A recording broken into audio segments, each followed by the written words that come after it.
दोस्तों, ये बात तो सच है कि ज्ञान और शिक्षा ऐसे अनमोल तोहफे हैं जिसे हासिल करना बेशक मुश्किल जरूर है, लेकिन अगर आप कठिन परिश्रम करना जानते हैं और चाहते हैं कि आपके पास भी वो सब कुछ हो जो हर सफल इंसान के पास है, जैसे बंगला, पैसा, गाड़ी और सबसे जरूरी इज्जत, तो आपको इनको पाने के लिए शिक्षा और ज्ञान को हासिल करना बहुत ज़रूरी है।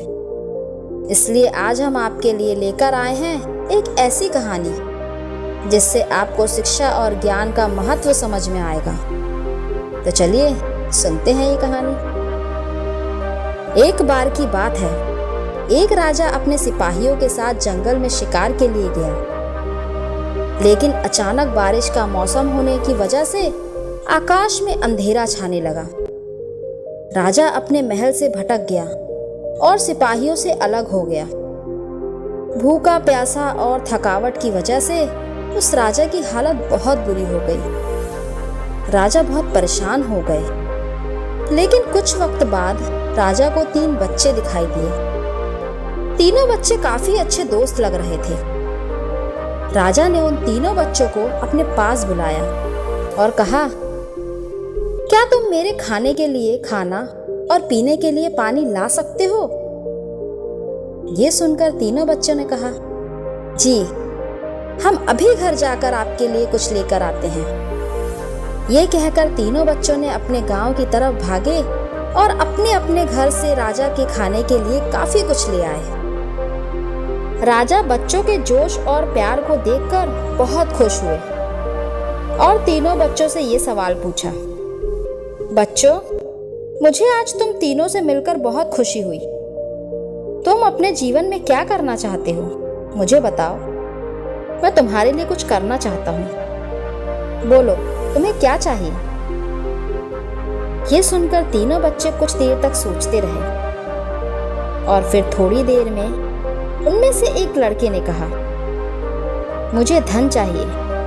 मैंने कभी 2 वक्त की रोटी नहीं खाई, कभी अच्छे कपड़े नहीं पहने, इसलिए मुझे सिर्फ धन ही चाहिए। राजा ने कहा, ठीक है, मैं तुम्हें इतना धन दूंगा कि तुम हमेशा खुश रहोगे। ये सब सुनकर इस बच्चे की खुशी का ठिकाना नहीं रहा। अब दूसरे की बारी थी, तो राजा ने दूसरे बच्चे से पूछा, बताओ तुम्हें क्या चाहिए? दूसरे बच्चे ने कहा, मैं चाहता हूँ कि मुझे एक बंगला और घोड़ा गाड़ी दे, क्योंकि मेरे घर छोटा है और बहुत बुरी हालत में है। ये सुनकर राजा ने कहा, ठीक है, मैं तुम्हें बंगला और घोड़ा गाड़ी दूंगा। अब तीसरे बच्चे की बारी थी, तो राजा ने तीसरे बच्चे से पूछा, बताओ तुम्हें क्या चाहिए? तीसरे बच्चे ने कहा, मुझे ना धन चाहिए और ना ही बंगला।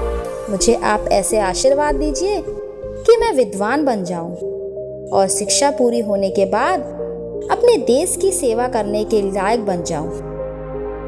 जब राजा ने तीसरे बच्चे की बात सुनी, राजा तीसरे बच्चे से बहुत खुश हुए और राजा ने उस तीसरे बच्चे के लिए सर्वोत्तम शिक्षा का इंतजाम करवाया।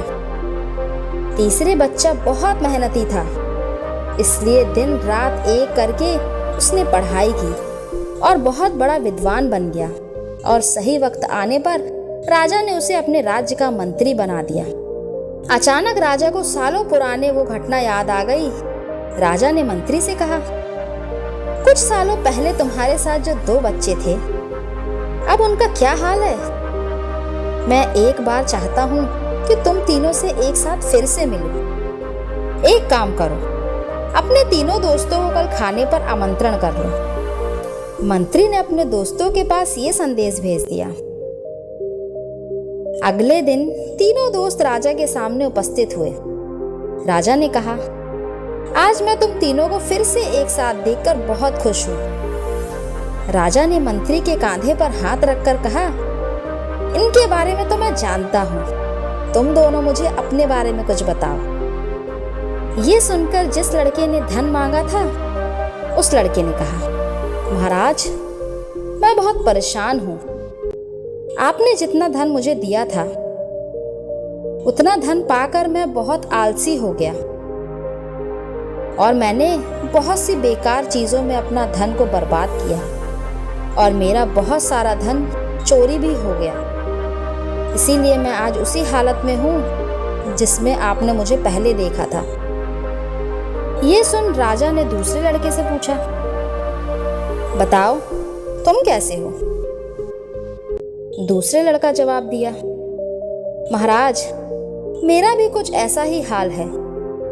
मैं तो अपने बंगले में बहुत खुश और सुकून से रह रहा था, लेकिन कुछ वक्त पहले आई बाढ़ में मेरा सब कुछ बर्बाद हो गया। मैं भी उसी हाल में हूँ जिसमें आपने मुझे पहले देखा था।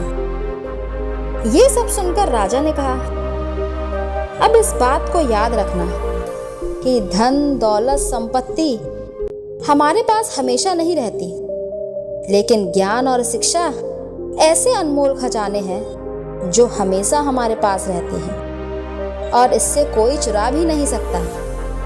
और अगर तुम शिक्षा में विद्वान बन जाओ तो धन और संपत्ति अपने आप तुम्हें मिल जाएगी। दोस्तों, इस कहानी से हमें यह सीख मिलती है कि धन पाने की लालच हर किसी को होती है।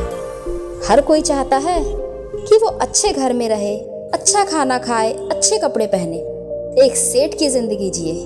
लेकिन ज्ञान और शिक्षा के बिना अगर आपको बंगला, पैसा, गाड़ी मिल भी जाए तब भी वो आपको किसी काम का नहीं, क्योंकि तब आपको समझ ही नहीं आएगा कि इसे संभालना कैसे है। तो दोस्तों, ये कहानी आपको कैसी लगी हमें कमेंट में लिखकर ज़रूर बताएं। और अगर चैनल में नए आए हैं तो हमारे चैनल को सब्सक्राइब कर दीजिए। और अगर हमारी कहानी पसंद आई हो तो लाइक करना ना भूलें। धन्यवाद।